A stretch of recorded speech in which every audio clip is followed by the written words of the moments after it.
Untuk memperingati Hari Bakti Adiaksa ke-65 tahun, Kejaksaan Negeri Oki berkomitmen menghadirkan jaksa yang berdampak bagi masyarakat, baik dalam penegakan hukum maupun pengawalan program pemerintah.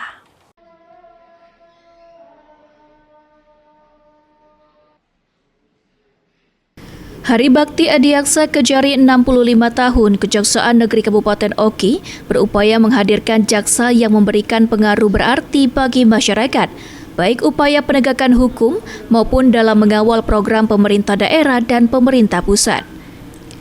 Kepala Kejaksaan Negeri Oki, Hendri Hanafi, mengatakan dalam kurun waktu tahun 2025, sejumlah perkara kasus yang telah berhasil ditangani oleh jajaran Kejaksaan Negeri Oki, diantaranya kasus korupsi Dispora dengan penetapan 4 tersangka, kasus dana hibah Pansalwu, Oki dengan 4 orang tersangka yang kini sudah dilimpahkan, serta upaya pemulihan aset daerah juga sudah dilakukan.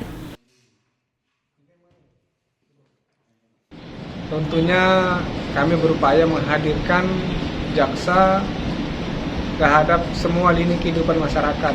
Masyarakat merasakan kehadiran kejaksaan dalam setiap lini kehidupan, terhadap pencegahan kejahatan, terhadap penegakan hukum, terhadap upaya peningkatan pengawal program-program pembangunan pemerintah daerah maupun program pemerintah pusat.